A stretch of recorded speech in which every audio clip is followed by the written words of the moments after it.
New features of React 18. First of all, there hasn't been yet an official release of React 18. It is expected at the end of 2021, the first quarter of 2022. You can view the current list of releases in the React developer repository on GitHub. You can find all the links in the description. Also interestingly, the development process of the new React version for the first time became public. Now you can have access to the developer working group. The discussion is taking place in the official React group on GitHub. Check it out later, it's very interesting. However, you can already try and install the latest version of React 18 for beta testing with the following npm or yarn command. React 18 introduces the following updates: automatic batching, concurrent mode, plus new APIs like suspense and root API. The new server-side rendering, selective hydration, HTML streaming, updated strict mode. Now let's talk about them in more detail. Let's start with automatic batching. Batching is a React feature that combines all the state updates into a single update, causing a single re-render and thus improving the app performance. In earlier versions of React, batching was only available for the event handlers. So what was the idea behind it? Why do we need to update the application several times when updating several states? After all, you can wait for all the states to be updated and then update the application only once, and therefore we get a big performance gain. Here's an example. So, there is a simple functional component called app. The useState hook is called twice. Now we have a state for the counter and flag. Initially, the variable count is 0 and the flag is false. Below you can see the event handler function called handleClick. It increases the counter by 1 and changes the flag to the opposite value.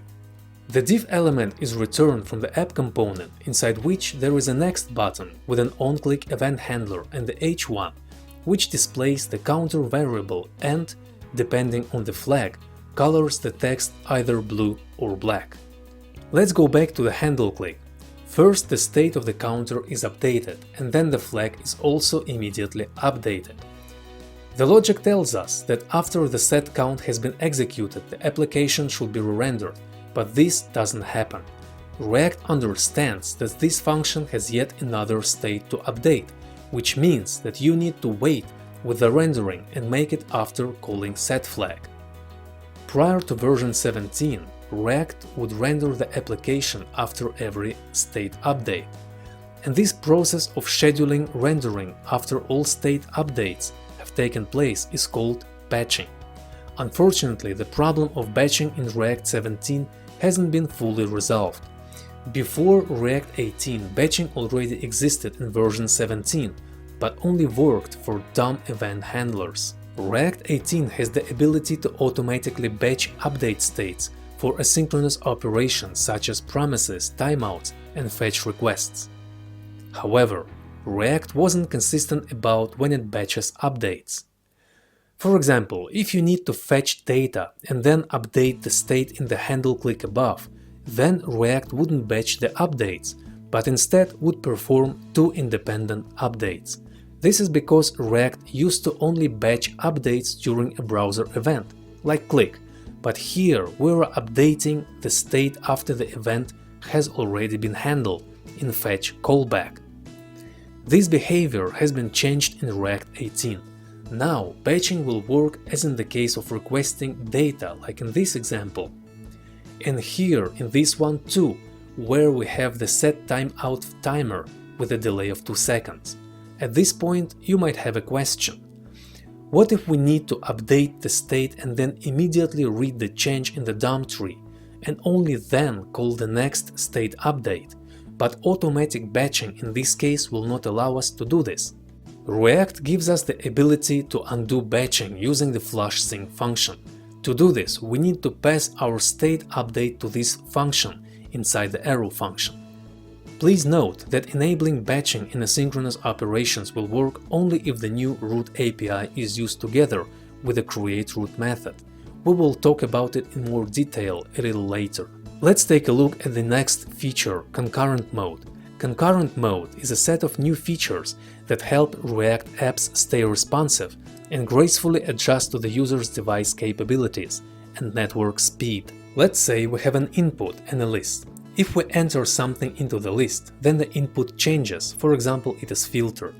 At the moment of entering data into the input, the browser may freeze for a moment, and it is happening because at this moment the list is being rendered. Until the re-render completes, the input will be blocked and will not be able to display the actual text.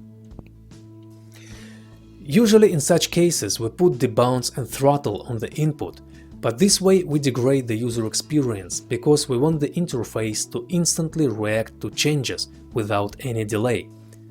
Concurrent mode makes rendering intermittent. It means that React can interrupt the current update to do something more important and then revert to what it did before. Let's go back to the input. Now, when the user pushes each new character into the input, rendering stops, allows the browser to update the text in the input, and then rendering resumes and eventually either displays the final state or triggers a new re-render. In general, the React development team conducted a large-scale UI/UX research in an attempt to find out if a React application is working correctly, whether it displays for the user exactly what he or she would like to see right now on the screen. And as a result, problems were identified regarding incorrect loading of data. For example, often the user is forced to wait just to end up with unnecessary data shown on the screen. Therefore, a huge number of opportunities and patterns will appear in React 18 to improve the user experience, for example, suspense and suspense list. How to turn on the concurrent mode. At the moment, using concurrent mode in existing projects just won't work, because it will be incompatible with unsafe lifecycle methods and with a whole set of outdated APIs. Moreover, it might take quite a while for the third-party libraries that you might use in your projects to be updated to the concurrent mode.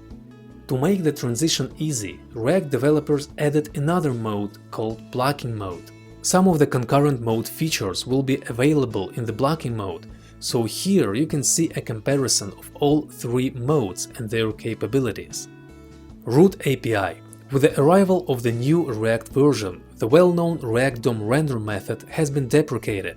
It has been replaced by a new API called createRoot. It creates a link to the root of the application tree, which we now have access to. Rendering is now done through a call to the createRoot render method. A few words about the differences between the old and new root API. The first difference: now you don't need to pass the container twice when re-rendering. The second difference is that instead of the old hydrate method, now there will be a new hydrate root method, which also creates a link to the root of the application. Note that unlike createRoot, it takes JS6 as its second argument.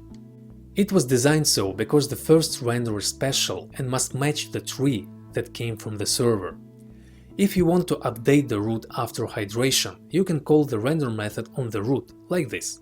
If you are unfamiliar with the term hydration, it's just a technique in which client-side JavaScript converts a static HTML web page, delivered either through static hosting or server-side rendering, into a dynamic web page by attaching event handlers to the HTML elements.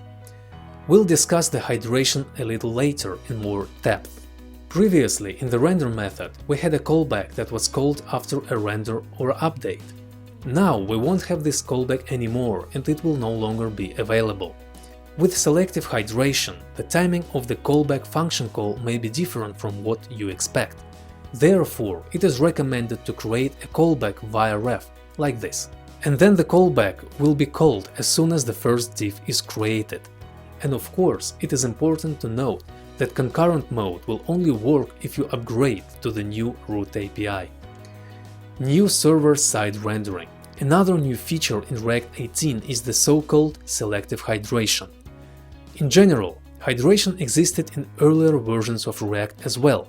This is a client-side process during which React takes static and dry HTML sent by the server and adds event handlers to it, like we add hot water to the dry tea leaves, and turns it into a dynamic DOM that can react to data changes on the client side. More about it in a couple of minutes. But for now, let's figure out what are the main problems with server-side rendering today. The first problem: we need to receive everything from the server first, before we can display anything on the screen to the client. The second problem is that we have to load everything before we can hydrate anything. And the third problem: we need to hydrate everything at once, before the user can start interacting with the interface. And here's how React 18 will solve all these problems. Streaming HTML. Imagine we have a simple web page. You can see the sidebar, navbar, article post, and comment section. With today's server-side rendering, hydration and rendering HTML are all or nothing. But the question is, do we really need to immediately load this section with comments?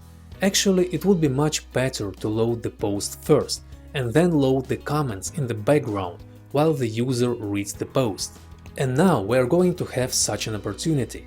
You can just wrap comments in a suspense component and then everything will be loaded as we want. By wrapping comments in suspense, we tell React that it doesn't need to wait for comments to start streaming the HTML for the rest of the page. Instead, React will display the placeholder, spinner, in place of the comments. Another solution to the previously mentioned server-side rendering problems is the so-called selective hydration. We can hydrate the page before all the code has loaded, so we can send the initial HTML earlier, but we still have a problem. Until the JavaScript code for the comments section loads, we can't start hydrating our app on the client. If the code size is large, this can take a while. And to make everything work, you can use code splitting with React Lazy to split off the comments code from the main bundle. Previously, this didn't work for server-side rendering, but now the code splitting will help to improve the hydration process. So this is how it's going to work. During the loading of our page, the article has already been loaded, but the comments are still in the process of loading. And then React understands that the article can be hydrated even while the comments are still loading. And then, when our comments are loaded, React will hydrate them too. Another feature, we can begin interacting with the page until it's fully hydrated. The sidebar is now wrapped in the suspense component, which means that the sidebar as well as the comments will also be loaded after the initial HTML load. A few words about the sequence. Here we received the HTML markup of the sidebar and comments from the server.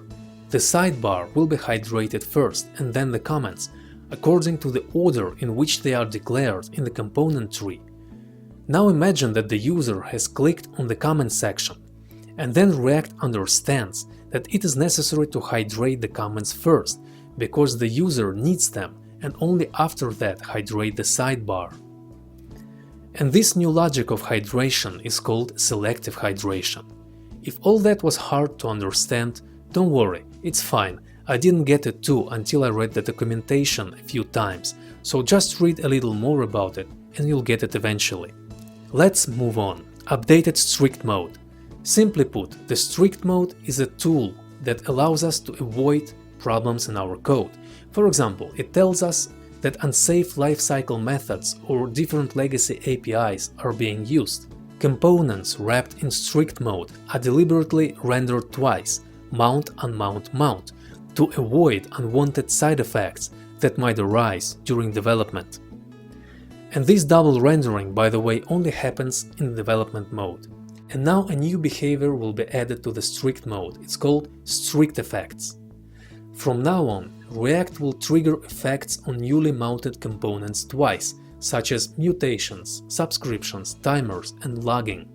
This process not only ensures the stable operation of the component, but is also necessary for fast refresh to work correctly when components are mounted or unmounted during an update. It is also necessary for the new off-screen API feature to work, which is still under development. The off-screen API makes it possible to hide the component without unmounting. This way, the internal state of the component is preserved. This list of new features in React 18 is far from complete, and closer to the release date we will definitely see a lot of new and interesting features, as well as the updated documentation. I wish you good luck in mastering the new version of React. It was Dimitri, thanks for watching, you are awesome.